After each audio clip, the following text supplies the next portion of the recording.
پھر آپ لڑکے لڑکیاں اکٹھے پڑھتے ہو، تو اس میں اپنی نظروں کی حفاظت کرو۔ ہماری ایک باؤنڈری لائن ہے، ہماری زندگی گزارنے کی بنیادیں ہیں، اس میں مرد اور عورت میں فاصلہ ہے۔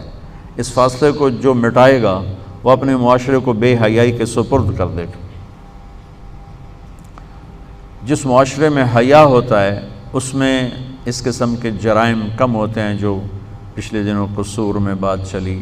اس کے پیچھے بے حیائی، بے پردگی، آوارگی بہت بڑا سبب ہے۔ میرے اللہ نے کہا اپنی نظریں جھکا کے رکھو، قل للمؤمنین یغضوا من ابصارہم، ایمان والوں سے کہو نظریں جھکا کے رکھیں۔ قل للمؤمنات یغضضن من ابصارہن، اور یہ مومن عورتوں سے کہو اپنی نظریں جھکا کر رکھیں، کہ ہم ایک حیا والا دین رکھتے ہیں، حیا والا معاشرہ ہوتا ہے اسلامی معاشرہ۔ تو آپ کے ہاں اکٹھے پڑھتے ہیں،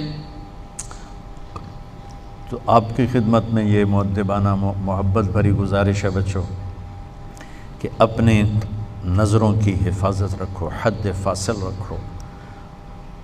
جتنا آپ کی نظر پاک ہوگی آپ کا دامن پاک ہوگا۔ جب نظریں بے باک ہوتی ہیں تو انسان بے حیائی کی طرف چلتا ہے، اور اللہ نے جو پہلی قوموں کو تباہ و برباد کیا اس میں سب سے زیادہ لوط علیہ السلام کی قوم پہ عذاب کٹھے مارے، پتھروں کی بارش، اور اوپر نام لگے ہوئے، اور نوکیلے پتھر، اور زمین میں زلزلہ۔ پہلے زلزلہ، جب تھوڑا سا زلزلہ آیا تو ہم سارے پریشان ہو گئے، تو خوفناک زلزلہ، اور پھر اس کے بعد اس کو اکھاڑا اور اوپر جا کر یوں زمین پہ مارا، اوپر والا نیچے، نیچے والا اوپر کر دیا، چہرے مسخ کر دیے، اور ایک گندے پانی میں ان کی لاشوں کو ڈبو دیا۔ ان کا جو جرم تھا وہ بے حیائی تھا۔ لوط علیہ السلام کی قوم بے حیا ہوئی، اس بے حیائی پر اللہ نے سب سے زیادہ عذاب کے کوڑے برسائے۔ دنیا کا سب سے بڑا مجرم میری نظر میں فرعون ہے، جیسے کہ میں خدا ہوں، کہ میں خدا ہوں۔ دنیا میں کسی انسان نے یہ نہیں کہا میں خدا ہوں سوائے فرعون کے۔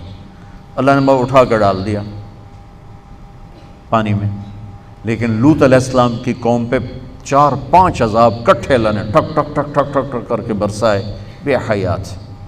اور معاشرہ بے حیا اس وقت ہوتا ہے جب اس کی پابندیاں ختم ہو جائیں، اس کی حدود حد بندی ختم ہو جائے۔ ہمارا میڈیا بے حیا ہے، ہمارے یہ تاجروں نے جو اپنا سودا بیچنے کے لیے لڑکیوں کو بل بورڈز پہ چڑھا دیا ہے، پیسے کے پیچھے اپنے تجوریاں بھرنے کی خاطر ہماری نسل کو بے حیائی کی طرف بھیج دیا ہے۔ یہ سب سے پہلے پکڑے جائیں، تب جا کر ان مجرموں کی جا کے سرکوبی ہوگی۔ پہلے وہ دروازے بند کیے جائیں جس سے بے حیائی آ رہی ہے، جس سے فحاشی آ رہی ہے، اور جس سے بے راہ روی آ رہی ہے۔ عمیر بن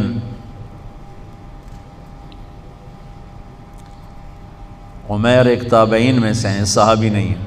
ان کو رومن نے پکڑا اور ان سے کہا کہ عیسائی ہو جاؤ، کہا میں نہیں ہوتا، کہا آدھا ملک دوں گا، اپنی بیٹی دوں گا، کہا جو مرضی دو، میں نہیں ہوتا۔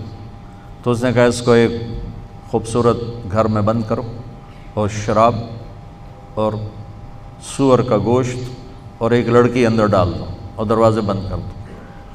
انہوں نے کر دیا۔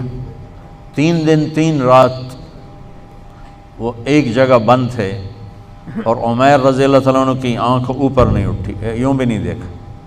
تو وہ کہنے لگی کہ من یمنعک منی، تمہیں کون روک رہا ہے، تمہیں کون روک رہا ہے؟ کہنے لگے مجھے وہ روک رہا ہے جو مجھے بھی دیکھ رہا ہے، تجھے بھی دیکھ رہا ہے، جسے نہ نیند آتی ہے نہ اونگ آتی، مجھے وہ روک رہا ہے، مجھے میرا رب روک رہا ہے۔ انہوں نے کہا تیرے جیسے پاک دامن کو قتل نہیں ہونے دوں گی، میں تیرا ہیلا کروں گی۔ تو وہ جس کو بھیجا تھا گمراہ کرنے کے لیے وہ ایمان لے آئی، اور اس نے ایک رات کو آ کر اس کو نکالا اور اس کو پیسے بھی دیے، کھانا بھی دیا، کہا یہ راستہ ہے اور یہ ستارہ ہے، اس ستارے کو اپنے سیدھے کندھے کے ساتھ رکھ کے چلتے رہنا تو تم عراق ایک نہ ایک دن پہنچ جاؤ گے۔ اور ان کو اس نے نکال دیا، ان کی حیا سے متاثر ہو کر مجھے خیال آیا کہ میں اہل بیت پر ایک کتاب لکھواؤں۔ حیرت کی بات تھی کہ اہل بیت کے تذکرے سے تاریخ خالی پڑی، پوری کتاب کھنگال کے چند سطریں ملتی تھی۔ جو میرے نبی کی آنکھوں کے تارے تھے، میرے نبی کے راج دلارے تھے، 465 کتابیں دیکھیں، اور کھنگالی تو اس سے بھی زیادہ ہوں گی، لیکن جن سے مواد ملا 465 کتابوں سے قطرہ قطرہ جمع کر کے کچھ جمع ہوا۔ تو میں نے ایک چھوٹی سی کاوش کی ہے، دعا فرمائے اللہ اسے قبول کرے، کہ ایک کتاب لکھوائی ہے، 625 صفحے کی وہ کتاب تیار ہوئی ہے، کہ مواد ہی نہیں ملتا تھا۔ میں کہا شاید جب اللہ مجھے بلائے تو میں اللہ اس کے رسول کو یہ تحفہ پیش کروں کہ آپ کی اولاد کے لیے میں یہ نذرانہ لایا ہوں، اور تو میرے پاس کچھ ہے نہیں، آپ کے در کا مراسی بن کے مرنا چاہتا ہوں، آپ کی اولاد کے تذکرے کرتے کرتے مرنا چاہتا ہوں، ان کی محبت اور عشق میں مرنا چاہتا ہوں۔